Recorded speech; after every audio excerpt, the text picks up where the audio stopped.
Welcome back, ladies and gentlemen, to the Colorado Rockies. This is going to be episode 7. We're going to start calling them trimesters, is what I'm actually going to start doing here. So, this is trimester 1 of the 2027 regular season at this point. And this is now officially year number, what is this now? Is this year 3 or year 4? Hold on. This is going to be year 3 of the Colorado Rockies, and we have increased our performance every single season so far. Last year was all about getting the pitching around. This year it's going to be all about continuing to push the pitching and hopefully having some better offense as well. So we're into the regular season. Let's go ahead and get started with our recap of the offseason. A lot has happened. We've got a lot to talk about. First of all, we had 3 Gold Glove winners over the course of the offseason. That's the only awards we got. Benny Montgomery in left field. You'll notice no Brenton Doyle or Ezekiel Tovar. So we got catcher with Drew Romo, Bowden Francis to the pitcher spot, and of course Benny Montgomery out in left field. So Christian Pache and Edwin Arroyo keeping us away from having 5 potential Gold Glove award winners. Now, the free agency came around, and as I mentioned in the last video, we were hoping for a really good international free agency generated player.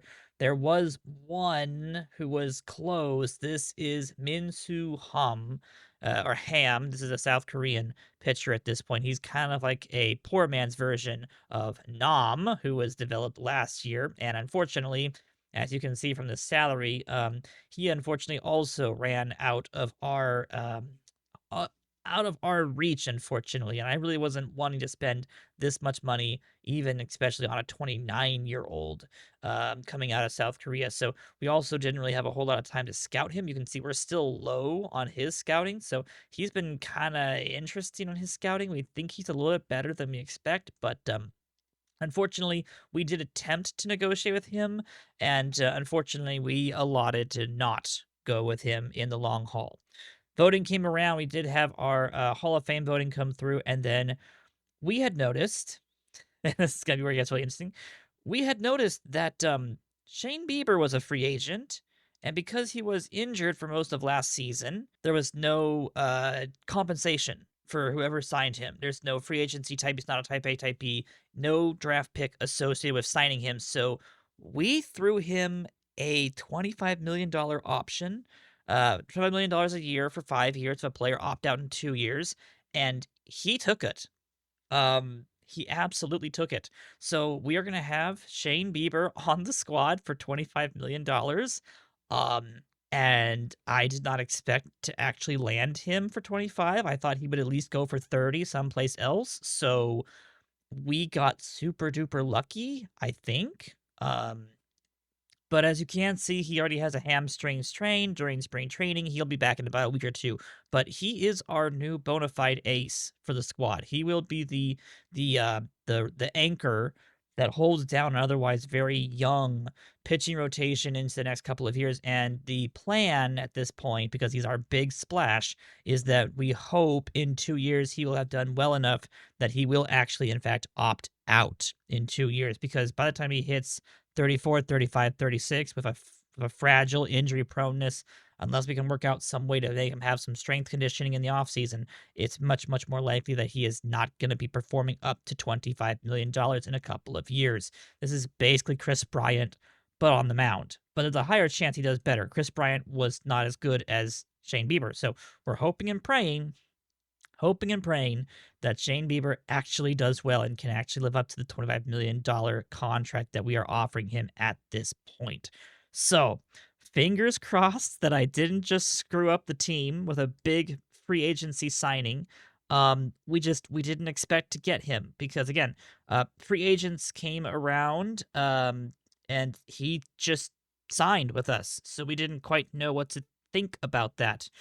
We did get our information about our MLB lottery pick. Unfortunately, we have been dropped from 7th down to 10th. That was unfortunate. The Royals are now officially the number 1 pick after being the number 9th pick. The Detroit Tigers get screwed over, and the Giants and White Sox making it like bandits as well. So interesting how we're going to get the 10th overall pick.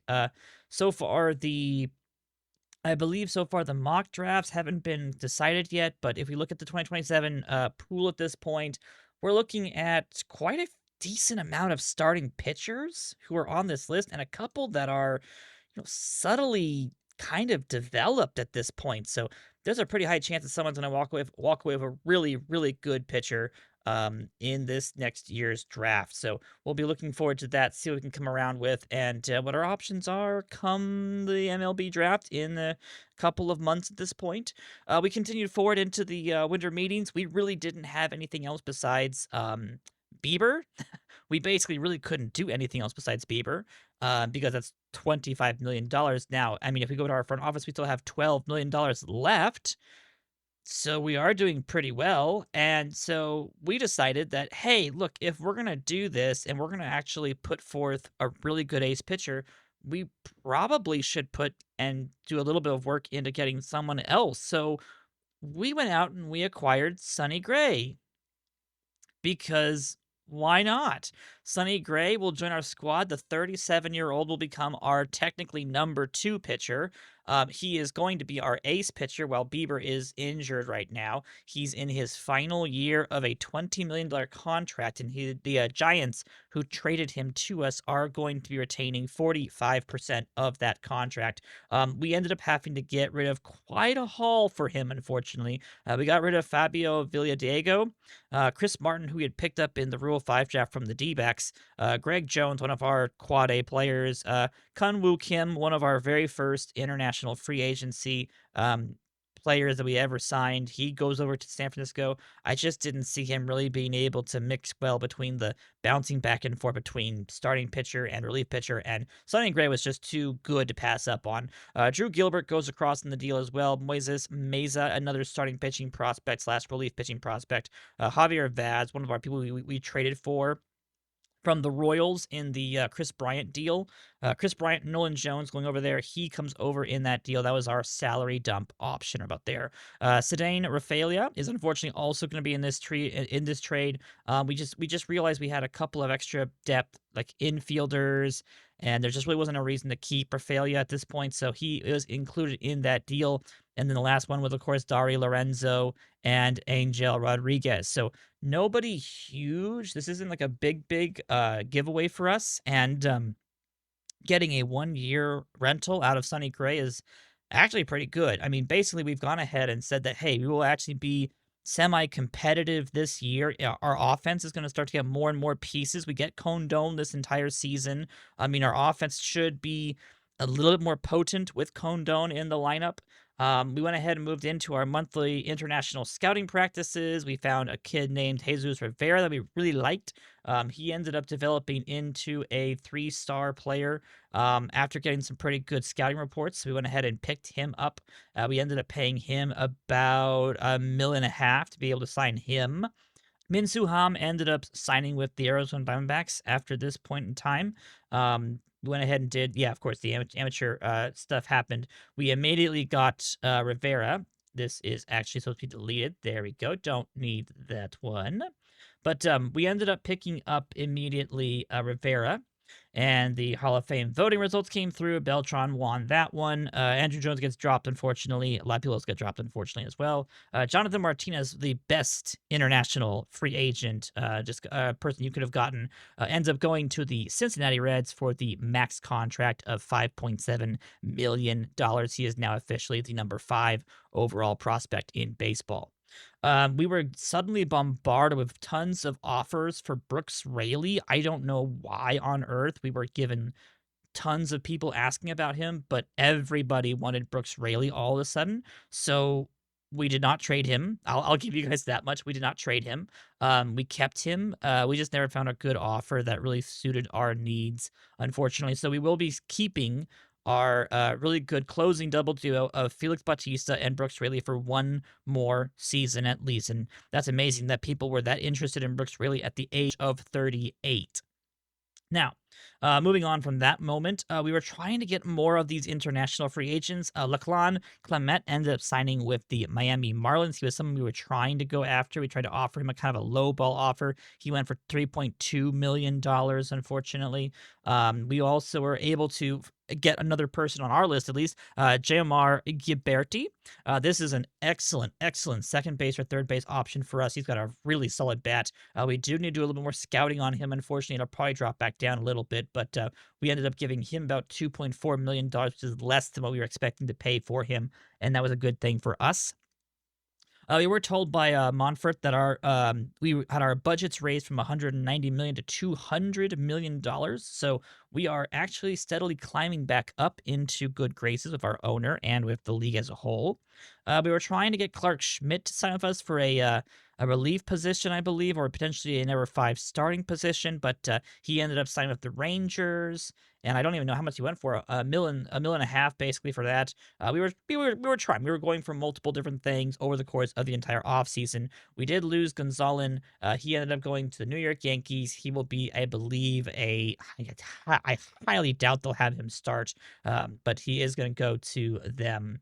Alex Rojas, another person we were trying to get, ended up signing with the Oakland Athletics for $5.7 million. We offered him like a million and a half. So yeah, he didn't like that. We did end up getting Bill Velasquez as one of our last signings. I think he was about about a million, $1.1 million to pick up this kid. This is a relief pitching option for us at this point. We thought he might be pretty good. He's had a little bit of time to develop already, 17 years of age, and we just thought it sounded pretty good. I think it'd be a good option for us.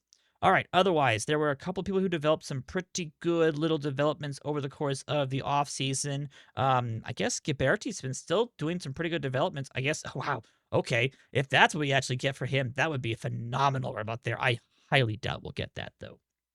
We were able to sign a couple of minor league players. I picked up Miguel Amaya.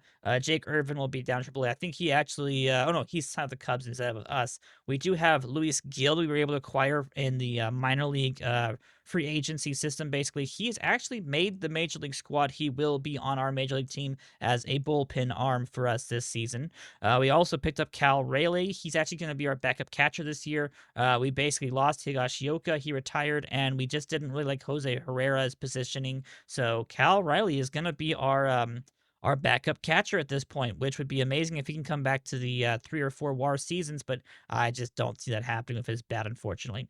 I picked up a couple of bench players, Fortes and Diaz for backups and catching. They'll be in AAA. Lucas Giolito actually was competing for that number 5 starting rotation spot, but he will be on the bullpen squad for right now. We'll see if he can get back into the starting rotation down the road. We also signed a couple of other people who were going to be just for the depth of the DSL leagues, basically. Yes. International Amateur Free Agency out of Venezuela. Carlos Aguirre is another person we were able to pick up. I think he was our final person at, $180,000 to pick up him. And then, of course, yes, Joaquin Gutierrez. I think he was our final one at $330 million, and he will also be signing with us as well. We had one discovery over the offseason that was Eduardo Huerta, and that's just it's not much. So we'll see what happens about that. But that was kind of our only like noticeable person in the international discovery signed over the offseason, unfortunately. And that brought us into spring training. That got us all the way up to spring training, where we started to see some results of our programs, our development programs. Dominguez got a little bit of control improvement. He's now back up to, well, no, sorry, he's still at 4.5 stars, but the control's getting pretty good at this point. So we're going to hopefully see some good results again from him this year. If he can continue to develop better, I would be very happy about him at this point moving forwards.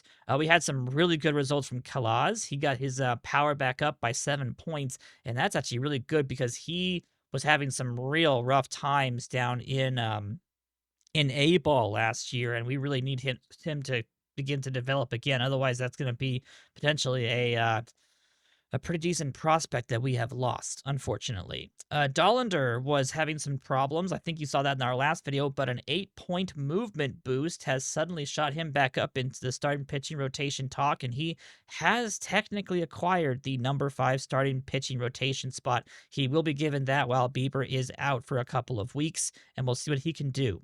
Sean Sullivan had a really good time with a potential and current boost for his movement. He is also on the verge of potentially joining the Major League squad. So if Sonny Gray goes down and gets injured, this is who will be replacing Sonny Gray. So I don't want that, but it's an option.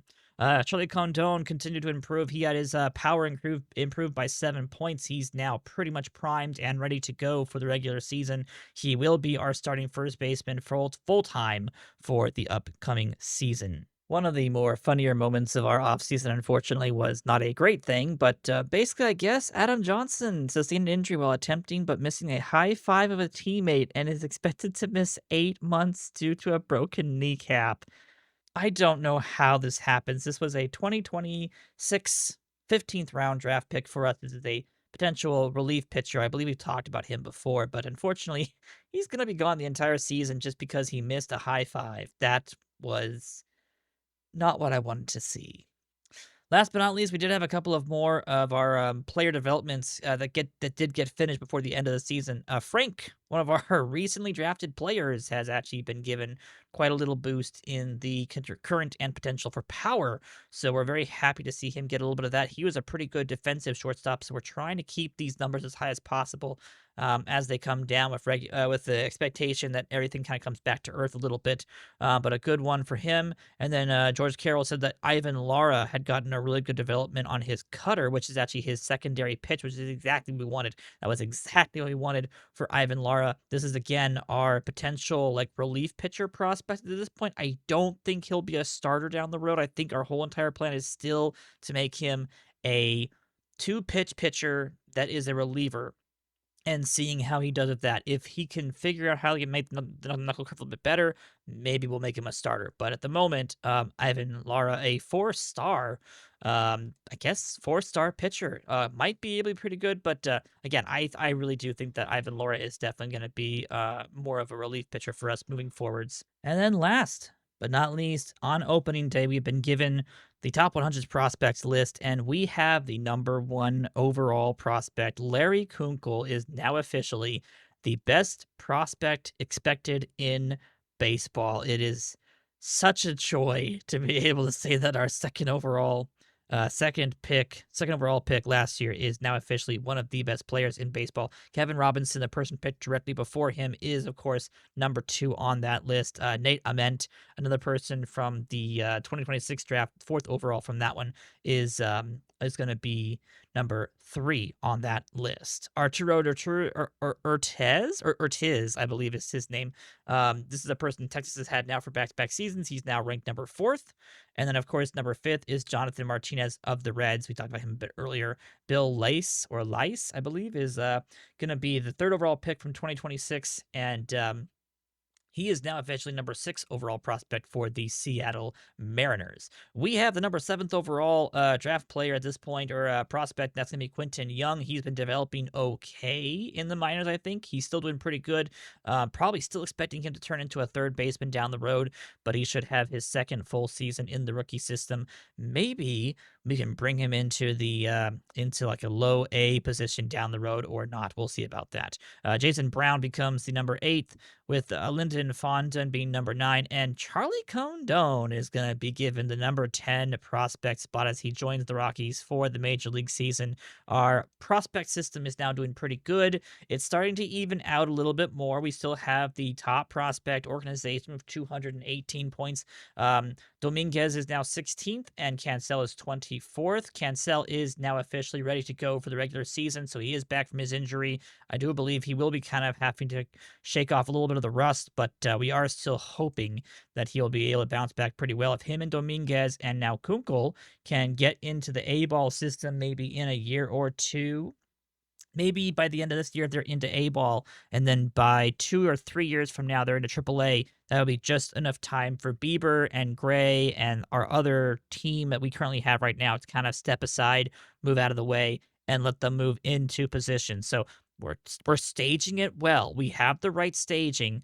We've still got a couple more people to bring up into the system. I think Quentin Young is still one of those people that has to make it to the big leagues. I think he's the replacement for Amador down the road. If he can become a third baseman, that's probably his calling at this point, and I think that would be a really good option for us. But otherwise, Going into the regular season, for preseason predictions, we had a pretty good offseason, a pretty good spring training. We are expected to finish the season 80 wins and 82 losses. This is, of course, without Bieber on the top pitchers list. So with Bieber, I can only imagine we're upper class in the National League West, probably on par with the San Diego Padres with closer to 80, high 80s wins total. So I'm actually very excited about this regular season.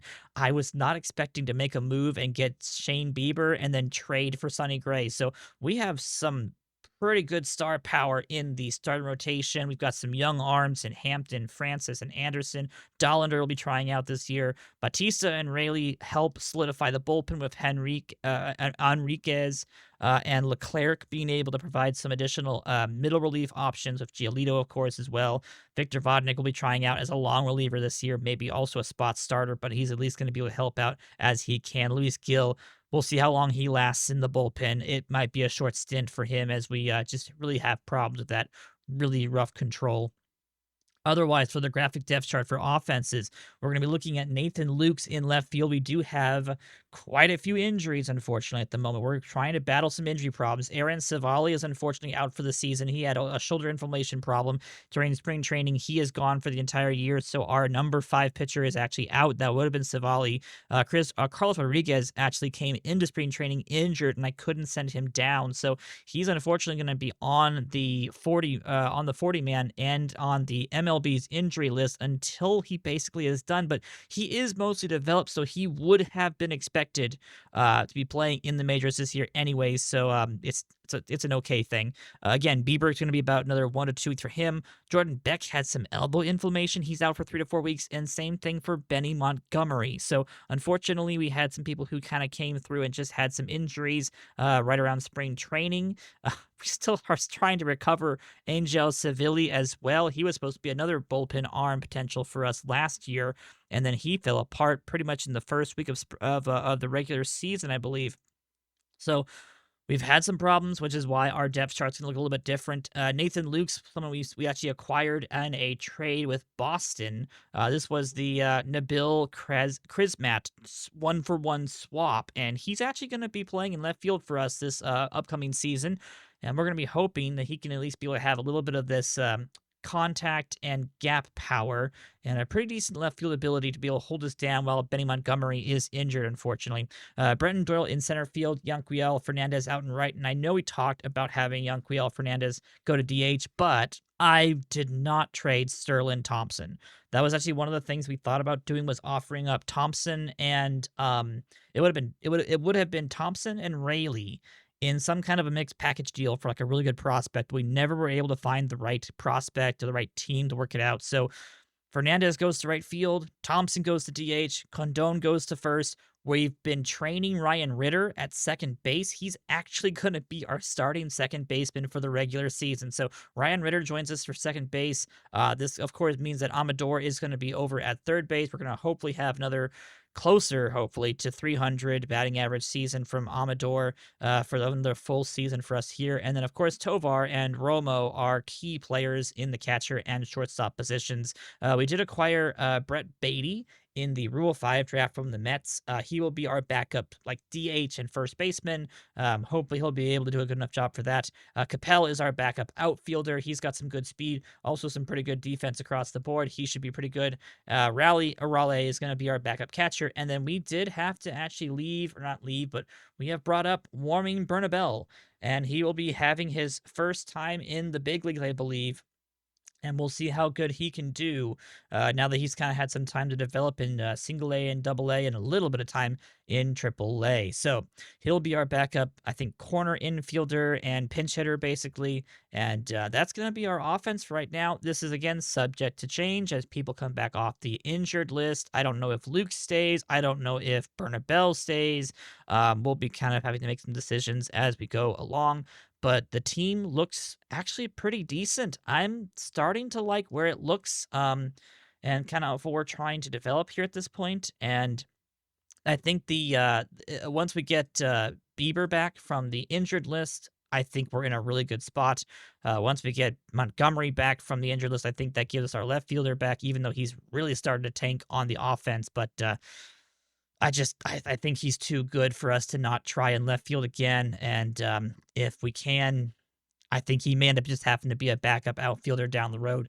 But for now, we're looking pretty good. I like our chances. I like the way that our team looks. We're starting to have some issues with some of our minor league players. We're starting to just see a lot of people drop out of their really, really good prospect ratings. As stuff just gets better and better in the leagues, it's harder to be able to stand out. So we're hopefully going to be able to see some more players kind of jump out of the woodworks and become really, really good. I still expect to see Sean Sullivan in the big leagues sometime this regular season. But otherwise, guys, that's that's basically it. Trimester one of the 2027 season, offseason, has been concluded. We are still in the green for money. Our fan interest is high, market size is average. We're looking pretty good. We're about to hit, hopefully, the owner goals for attendance. We're hoping to get some more stolen bases this year. And I'm hoping that we might actually be I'm I'm hopeful that we're gonna be 8 to 12 games above 500 by the end of the regular season. That would be the goal. So hopefully by the All-Star game, when we get into trimester number 2, we're not tearing the entire team down and starting over for next season. So if worth comes to shove, we start over, we trade away Gray, we trade away Bieber, we hopefully get something back for both of them. We just basically eat those contracts a little bit as well, and we start from scratch again. And we'll just do what we can to make it work. And I still have a lot of hopes in our pitching development. And I think if we can get a couple more big name hitters to come up through the system as well, I think we're in a really good spot. So, with that being said, I will see you all in the next episode.